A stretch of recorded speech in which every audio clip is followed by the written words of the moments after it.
Assalamualaikum and hi everyone. Today I'm going to talk about the history of economic past and present. In this video, I'm going to explain about the classical part of the economic, starting from the ancient economic thought to rise of feudalism and enlightenment of thinkers. Firstly, is the ancient economies, the emergence of economic thought. First point under this ancient economies was the beginning of barter trade system.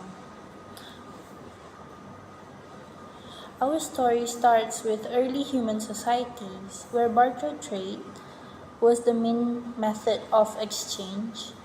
Small communities trading grains, livestock, or tools, exchanging what they had for what they needed. Barter systems weren't just about making deals, they were based on social relationships and mutual support. In these communities, people helped one another and profit wasn't the focus. They traded directly, grains for tools, livestock for clothes, all to meet the needs of their families.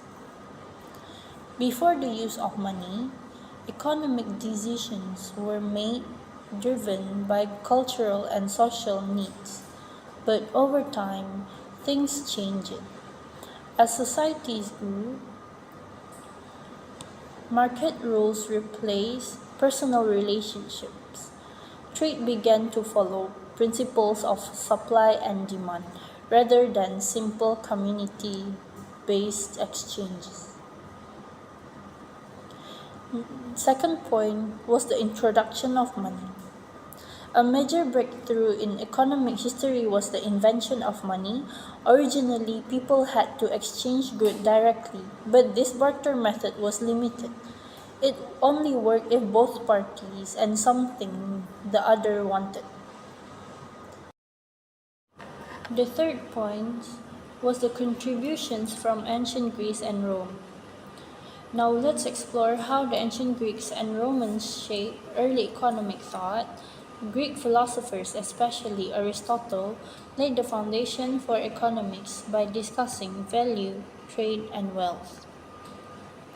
Aristotle distinguished between two important concepts: oikonomia, the management of household; charismatistic, the pursuit of wealth for its own sake. These early thinkers emphasized the role of ethics and logic in economic life, introducing ideas that would influence future theories. Meanwhile, the Romans applied this concept through their laws, trade practices, and property systems. They focus on how market function and how to manage property rights, helping lay the groundwork for later economic system. In short, Greek and economic contribution to economy were essential. Their discussion on value, trade, and market set the stage for future thinkers, paving the way for modern economic theory. Next, the Middle Age and the rise of feudalism. The structure of feudal system. After the fall of Roman Empire, feudalism became the main social and economic system in Europe from 9th to 15th century. Feudalism was based on personal relationships, not just business deals. At the core of this system was the concept of vassalage. Lord gave land, called fiefs, to vassals in exchange for royalty and military service. Family ties also played a key role alongside feudal duties, creating a complicated but structured society. Loyalty and trust were the foundation of these relationships. Feudalism was more than just politics or economics. It was a way of life centered on responsibility and duty. Next, the influence of the Church. When the Roman Empire collapsed, Europe became less centralized. Local lords and their vassals took control of smaller areas. managing law and military matters without a strong central government. The church had the church had a significant influence during this period.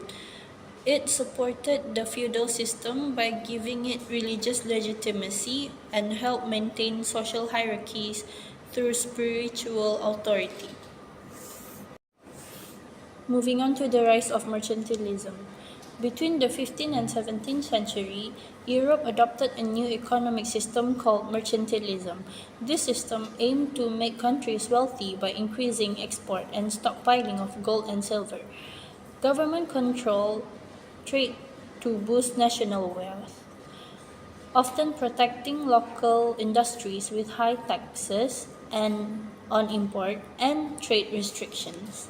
As Europe nations expanded their territories, they used mercantilism to control markets and resources. Colonies become essential to this system, supplying raw material and serving as markets for finished goods.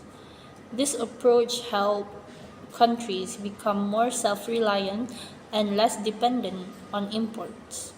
The idea was the more land and resources would make a country stronger and more powerful.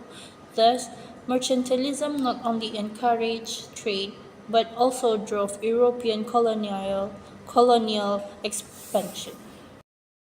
And the last point for the classical part of the economy was the enlightenment of thinkers, like Adam Smith and the Wealth of Nations.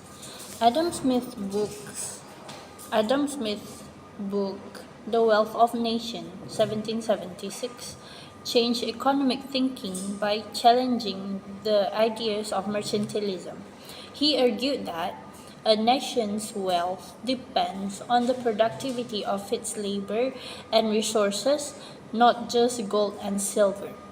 Smith introduced key ideas like division of labor, breaking tasks into smaller jobs, improve efficiency. He used a pin factory example to show that workers can produce more when they specialize. Another key that he introduced was the invisible hand. People pursuing their own interests unintentionally benefit society. Free markets encourage competition, leading to better products and services. Smith believed markets work best with little government control. That's all for classical part of the economy. Hi everyone, I am Murshida. I'm going to continue explaining the next part of history of economic, the present. So let's talk about the rise of capitalism. The rise of capitalism was due to the Industrial Revolution in the late 18th century, where it changed everything. People moved from farms to cities, factories took over, and capitalism started to dominate. So the capitalism system focused on private ownership and making profits. It did help the economy to grow, but it also led to big gaps between the rich and poor. So this is a tough condition for many workers. So now on to Karl Marx's critique of capitalism. Karl Marx was a strong critic of capitalism. He wrote a book named Das Kapital, where he argued that the system exploits workers. This is because while workers create value, the business owners take the most of profits and leaving workers with much less. So Marx believed that capitalism created too much inequality and he proposed socialism, where resources would be shared more equally. So next, the marginal revolution. In the late 19th century, economists like Karl Menger, Gibbons, and Walras came up with new ideas. They introduced the concept of marginal utility, showing how individual decisions impact value, and market equilibrium, where supply and demand balance out to set prices. These ideas really shape modern economic. So moving on to the next point, present history economic, the Great Depression and Keynesian economics. During the Great Depression, John Maynard Keynes argued that government intervention was needed in order to stabilize the economy. So his theory, Keynesian economics, pushed for lower taxes and increased public spending to boost demand and create jobs. This approach dominated economic policy during and after World War II. So, the post-war era and monetarism by the 1970s, Keynesian ideas struggled with stagflation. Milton Friedman introduced monetarism, focusing on controlling the money supply to manage inflation. He argued that monetary policy, not government intervention, was key to economic stability. Monetarism gained traction in the 1890s under leaders like Reagan and Thatcher. So, new economic theories later new ideas emerged, like supply side economics, which promoted tax cuts to drive growth, behavioral economics, which show that people don't always make rational decisions, and institutional economics, which examine how laws and institutions shape economics.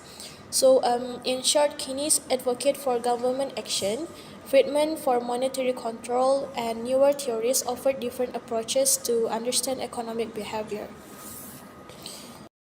So I'm going to explain the final points of present economic.